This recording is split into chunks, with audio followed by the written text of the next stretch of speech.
Hello everybody, I am Chris Baker from Lucky Gunner, and today we are going to talk about the Taurus 22TUC. It's part 3 of Project Rimfire, where I am reviewing an outrageous number of handguns, all chambered for 22 long rifle. We're in the middle of the pocket pistol category. Let's take a look at what Taurus has to offer. The 22TUC is a tip-up barrel style pocket pistol. It's an updated version of the PT-22, which they introduced back in 1991 as the first Taurus designed in the US. It shares many design similarities with the Beretta 21A Bobcat, with the major exception that the Taurus is double action only instead of DASA. In 2010, they introduced a polymer framed version called the PT-22 Poly. Both versions have been discontinued for a few years now. Taurus re-entered the rimfire pocket pistol market in 2024 with the 22TUC. They've eliminated the manual safety on the new version. It's not really necessary with a double action only pistol. Otherwise, most of the major changes appear to be cosmetic. The slide, frame, and barrel have all been reshaped for a more modern look.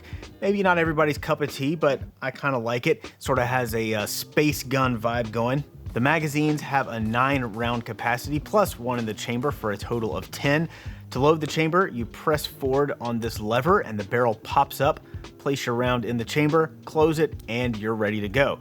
The action is blowback operated, and with a gun this small, that means that the slide is fairly difficult to rack manually, so the tip-up barrel makes it so you never have to actually do that unless you need to clear some kind of stoppage. The polymer frame makes this gun extremely lightweight. Fully loaded, it's just 11.6 ounces. The only current production semi-auto I know of that's lighter than this is the Keltec P32. I really like that these are double action only. I think that's the ideal action for this type of gun. It keeps the controls simple. You have a barrel release and a mag release and a trigger, and that's it. With a gun this small, every manipulation becomes more difficult to perform reliably under pressure. There's no manual safety here to worry about, no decocking a hammer. It's a long DA trigger with a good margin for safety, which is important because you know people are gonna just toss these in a pocket or a backpack or a purse, something with no holster or anything covering the trigger. In terms of safety and usability, think of this as basically a flat revolver. Now, as a fan of revolvers and double actions, I think the trigger is pretty good. It's very smooth, not too heavy. I measured it at about 8 pounds. The trigger reach really helps with how light that feels. A lot of small pistols have a very short trigger reach. Depending on your hand dimensions, that can make the gun difficult to shoot well. What often happens is that you run out of range of motion in your trigger finger before the trigger actually breaks, so you have to modify your grip or your trigger press in order to compensate. I don't have to do that with the 22TUC. It feels closer to the grip of like a normal size pistol. There's a trade-off here. It's not the thinnest or the shortest pocket pistol, and that might make a difference, especially if you want to actually carry it in a pocket. But the larger grip does make that trigger reach closer to what I think is probably ideal for most people, and it also tends to point more naturally. When I bring the gun up to eye level, the sights are right there. And speaking of the sights, they are fantastic for this kind of gun. Easily the best factory sights I have seen on a pocket pistol, though I realize that's a pretty low bar. They are non-adjustable and machined into the slide and barrel. The back of the rear sight is cut at an angle so it won't snag when you draw the gun. It's got a deep notch so you can actually see the entire front sight. And check out this day glow orange on the front sight. This is what it looks like outside in dim lighting right at sunset. It really catches your eye. I am gonna talk about this more in the pocket pistol roundup video when we look at the speed test results. A bright front sight really does make a noticeable difference. Okay, but the big question here is reliability. This is intended to be first and foremost a tool for personal protection. So reliability is paramount. The old PT-22 Poly was kind of notorious for poor reliability. Taurus is under new leadership now. Quality control has generally improved on their other products. Have they fixed this little 22? Well, I'm running every gun in this series through a very simple reliability test. After a 200 round break-in period, I will thoroughly clean each gun and then fire 100 rounds of CCI mini mags.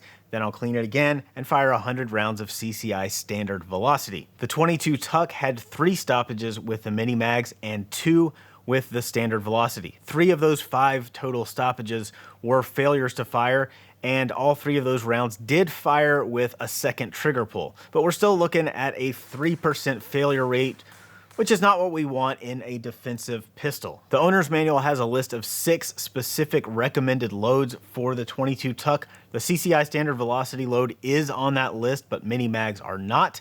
So I cleaned the gun again and ran 100 more rounds of another load from the list, CCI Stingers.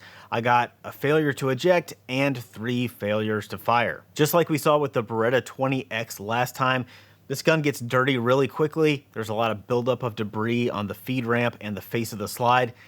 That could be the cause for some of the failures. Now, I really like this gun and I want it to be a viable carry option. So I did one more reliability test. I fired another 100 rounds of the CCI standard velocity, but this time I gave the pistol a quick cleaning after every 10 rounds. I scrubbed the face of the slide and feed ramp with a brush, and I ran a bore snake through the barrel. Still got 2 failures to fire and 2 failures to feed. Looking around at other feedback from 22TUC owners, these results are not unusual, but also not universal. Some of them seem to run just fine. My friend Rhett Newmayer of Demonstrated Concepts did an early review of the 22TUC last year, and his ran well enough for him to be comfortable carrying it. There's just a lot of variability with all of the 22 pocket pistols, regardless of make or model. Some work, some don't, and you just never know what you're gonna get. This gun is on loan from Taurus. If it was my personal gun, I would probably try a couple of the other loads on their recommended list. If I still had more than a 1% failure rate, I would send it back to Taurus and ask them to fix it under warranty. They might be able to swap out some springs or something and get it running a little better, but maybe not. It's always going to be a gamble with Rimfire pocket pistols. The upside is that these are really inexpensive. The current MSRP is $357 or a few bucks more for the version with the stainless slide. The actual price tends to be under $300 from most retailers. With that price, I can think of one other use this gun has besides concealed carry. It would make a really great double action trainer pistol. If you want to get more confident with shooting DASAs or revolvers, this is a really cheap way to get some extra trigger time. Shooting a couple 100 rounds through a 22TUC at every range session is a whole lot more exciting than doing dry practice in your garage. That short sight radius will really force you to press the trigger straight back without steering the sights off target. Overall, I think this gun has a great set of features. There are a few thoughtful touches here that make it a lot more user-friendly than most pocket pistols. If I had one that ran a little better, I would not hesitate to carry it. Okay, that's all I've got on the Taurus 22TUC until the 22 pocket pistol roundup video. That is coming up very soon. Stay tuned for more Project Rimfire from Lucky Gunner.